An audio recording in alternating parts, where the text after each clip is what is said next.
வணக்கம். December 22, 2023. Flight number A340. Legend ஏர்லைன்ஸுங்கிற ஒரு ரொமானியன் கம்பெனியோட ஃப்ளைட் UAEல இருந்து கிளம்பி நிக்கராகுவாவுக்கு போயிட்டு இருக்கு. அதுல இருந்த 303 பயணிகள். நிறைய பேர் தூங்கிட்டு இருந்தாங்க, சில பேர் கூட வந்தவங்களோட பேசிட்டு இருந்தாங்க, சில பேர் போனை பார்த்துட்டு இருந்தாங்க. அதுல 13 பேர் 18 வயசுக்கு கீழே இருந்த மைனர்ஸ். எல்லாரும் இந்தியர்கள். பிளேன் பிரான்ஸ்ல இருக்க வாட்டி ஏர்போர்ட்ல லேண்ட் ஆகுது. ஃபியூவல் நிரப்புறதுக்காகவோ இல்ல ஏதோ டெக்னிக்கல் கிளிஷ் காரணமாகவோ அங்க தரையிறக்கப்படுது. திடீர்னு பிரெஞ்சு போலீஸ் மற்றும் ஏர்போர்ட் செக்யூரிட்டிஸ் எல்லாரும் அந்த பிளேனை சுத்தி வளைக்கிறாங்க. 303 பயணிகளும் இறக்கி விடப்பட்டு ஏர்போர்ட்ல இருக்க லாஞ்சுக்கு கொண்டு போறாங்க. லே மோண்ட் அப்படின்ற ஃபேமஸ் பிரெஞ்சு நியூஸ் பேப்பரோட ரிப்போர்ட் படி பிரான்ஸோட national anti organised crime unit JUNALCO விசாரணைய கையில் எடுக்கிறாங்க. 2 பேரை கஸ்டடிக்கு கொண்டு போறாங்க. அவங்க வந்த பிளேன் ஏர்போர்ட்லயே முடக்கப்படுது. இந்திய தூதரகத்துக்கு தகவல் தெரிவிக்கப்படுது. தூதரக அதிகாரிகள் உடனே போய் அந்த பிளேன்ல வந்த இந்தியர்கள் கிட்ட விசாரணைய ஆரம்பிக்கிறாங்க. இந்த விஷயத்த நியூஸ் சேனல்ஸ் பிளாஷ் பண்ணுச்சு. உங்களை நிறைய பேர் பார்த்திருக்க சான்சஸ் இருக்கு. என்ன நடந்துச்சு? ஏன் அந்த பிளேனை டீடைன் பண்ணி பயணிகளையும் ஏர்போர்ட்லயே வச்சிருக்காங்க? ஏன் பிரான்ஸோட ஆன்டி ஆர்கனைஸ்ட் கிரைம் யூனிட் இதை விசாரிக்குது? கேட்கவே கொஞ்சம் படபடப்பா இருக்கு. ஃபிளைட் A340 லேண்ட் ஆகும் போதே இந்த ஃபிளைட்ல வந்த அத்தனை பேரும் கடத்தப்பட்டிருக்கிறதா பிரெஞ்சு அத்தாரிட்டிஸ்க்கு ஒரு தகவல் கிடைச்சிருக்கு. என்ன, கடத்தப்பட்டாங்களா? அப்படின்னு ஏதாவது டெரரிஸ்ட் ஆக்டிவிட்டியா அப்படின்னு சந்தேகப்படாதீங்க. இவங்க எல்லாரும் சென்ட்ரல் அமெரிக்கா போய் அங்கிருந்து யுனைடெட் ஸ்டேட்ஸ்குள்ளேயோ இல்ல கனடாவுக்குள்ளேயோ இல்லீகல் மைக்ரன்ஸா நுழைய திட்டமிட்டிருக்கலாம் அப்படின்னு சந்தேகப்படுறாங்க. சரி, இந்த மாதிரி இல்லீகலா US இல்ல கனடாக்குள்ள போகும்போது நிறைய பிரச்சனைகள் ஏற்படுறதோட சில நேரங்கள்ல உயிரிழப்புகளும் ஏற்படுது. இதுல வேற ஒரு விஷயமும் இருக்கு. நம்ம ஊர்ல படிச்சுட்டு இங்கேயே வேலை தேடிக்கிட்டோ இல்ல சொந்தமா பிசினஸ் பண்ணியோ பிழைக்க விருப்பம் இல்லாதவங்க ஏதாவது ஒரு டெவலப்டு கண்ட்ரி, அதாவது பணக்கார நாடுகளான US இல்ல கனடா மாதிரி நாடுகளுக்கு வேலைக்கு போய் கை நிறைய சம்பாதிக்கணும், அந்த லைஃப் ஸ்டைல அனுபவிக்கணும்னு கனவு காண்றதோட அந்த கனவை எப்படியாவது நிறைவேற்றிடணும்னு ஒரு வெறியோட அதுக்கான வழிகளை தேடுறாங்க.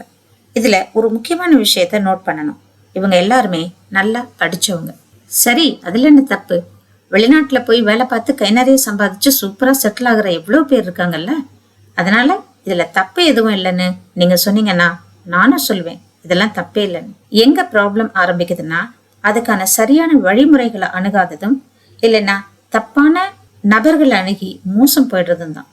இப்ப ரொம்ப ரொம்ப ஷாக்கிங்கான ஒரு விஷயத்த சொல்ல போறேன். இந்த மாதிரி இல்லீகலா எப்படியாவது US, UK இல்ல கனடா மாதிரி நாடுகளுக்கு போகணும்னு ஆசைப்படுற படிச்ச இளைஞர்களை குறி வச்சு அவங்கள கூட்டிட்டு போய் கொத்தடிமைகளா மாத்துறதுக்குன்னு ஒரு நெட்வொர்க் இருக்கிறது உங்களை எத்தனை பேருக்கு தெரியும்? என்ன, படிச்ச ஆளுங்களை எப்படி கொத்தடிமைகளா வச்சுக்க முடியும்னு கேட்டீங்கன்னா அதுக்கு பேர் சைபர் ஸ்லேவரி.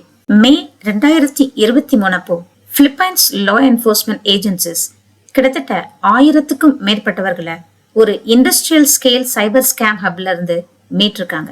இது மணிலால இருந்து 90 கிலோமீட்டர் தூரத்துல ஒரு சிறைச்சாலை மாதிரி இருக்கிற இடத்துல அடைச்சு வச்சு அவங்க பாஸ்போர்ட்டை எல்லாம் பிடுங்கிக்கிட்டு 18 மணி நேரம் வேலை வாங்கியிருக்காங்க. இவங்க எல்லாரும் கம்ப்யூட்டர் சயின்ஸ் படிச்சவங்க. ஏஷியால இருக்க 10 நாடுகளை சேர்ந்தவங்க. வெளிநாட்டு கனவோட வந்து சிக்கிக்கிட்டாங்க. இது ஒரு எக்ஸாம்பிள். இப்படி மாட்டிக்கிறவங்களுக்கு சரியான சாப்பாடோ தங்குமிடங்களோ தரப்படுறது இல்ல.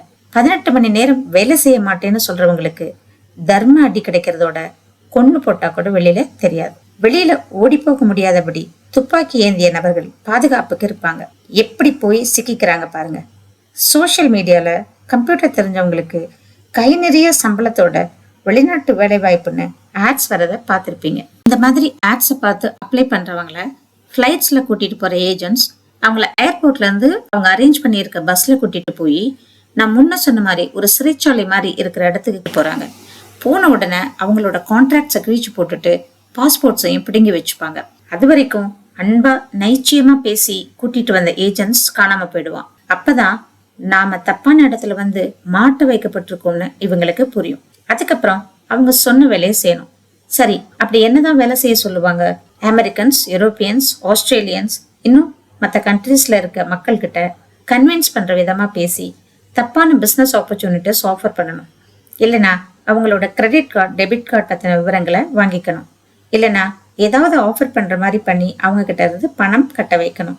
இப்படி ஏகப்பட்ட ஃப்ராட் வேலைகளை பண்ணி பணம் பிடுங்கிறதுக்கு பேரு பிக் புட்சரிங். ஒருவேளை இதை சரியா செய்யாம போனா அவங்களுக்கு ரொம்ப வயலண்டான பனிஷ்மெண்ட்ஸ் கொடுக்கப்படும். அவங்களுக்கு கடுமையான காயங்கள் ஏற்படுற வரைக்கும் போட்டு அடிப்பாங்க. அங்கிருந்து தப்பிச்சு வந்தவங்களும் காப்பாற்றப்பட்டவங்களும் சொல்ற விஷயங்களை கேட்டா நடுநடுங்கி போயிடுவோம். அடிக்கிறது, எலக்ட்ரிக் ஷாக் கொடுக்கறது, தண்ணீரை பீச்சி அடிச்சு கொடுமை பண்றது, செக்ஷுவலா எக்ஸ்ப்ளாய்ட் பண்றது, பட்டினி போட்டு டார்க் ரூம்ல தனிமைப்படுத்துறதுன்னு ஏகப்பட்ட டார்ச்சர்ஸ் பண்றாங்க. இந்த மாதிரி படிச்சவங்களை கடத்தி சைபர் ஸ்கேமிங்க்கு யூஸ் பண்ற பெரிய கேங்ஸ்டர்லாம் சைனாக்காரனுங்களா இருக்கானுங்க. ஆனா இது உலகம் முழுக்க பரவி கிடக்குன்றதுதான் உண்மை. ஏசியான், அதாவது association of South East Asian nations leaders summit May 2023 நடந்தப்போ ஒரு மனதாக ஒரு கோஆர்டினேட்டட் ஸ்ட்ராட்டஜியை பிளான் பண்ணணும்னு முடிவு பண்ணாங்க. ஏன்னா இது ஒரு ப்ராப்ளம் இல்லை, 2 ப்ராப்ளம். ஒன்று ஹியூமன் டிராஃபிக்கிங், அப்புறம் சைபர் ஸ்கேம். ஆனா இதை இம்ப்ளிமெண்ட் பண்றதுல நிறைய பிராக்டிக்கல் ப்ராப்ளம்ஸ் இருக்கு. சமீபத்துல சிலான் கவர்மெண்ட் கூட அவங்களோட மக்கள் நிறைய பேர் இப்படி மாட்டிக்கிட்டதால அந்த கேங்ஸ்டர்ஸ் கூட பேச்சு நடத்த முயற்சி பண்ணதாக ஒரு நியூஸ் அடிபட்டுச்சு. இப்போ பிரான்ஸ்ல நிறுத்தி வைக்கப்பட்டிருக்க A340 ஃபிளைட்ல போனவங்க இந்த மாதிரி கடத்தப்பட்டாங்களா, இல்ல இல்லீகலா வேற நாட்டுக்குள்ள போறதுக்கு தப்பான கைடன்ஸ் கொடுத்து கூட்டிட்டு போகப்பட்டிருக்காங்களா, இல்ல இது எதுவுமே இல்லையான்னு விசாரணைகளோட முடிவுல தெரிய வரும். எது எப்படி இருந்தாலும் படித்த இளைஞர்கள் எல்லாத்தையும் தீர விசாரிச்சு, அதுவும் வெளிநாடுகளுக்கு போற விஷயத்துல ரொம்ப கவனமா இருக்கணும். நன்றி. அடுத்த வீடியோல பார்க்கலாம்.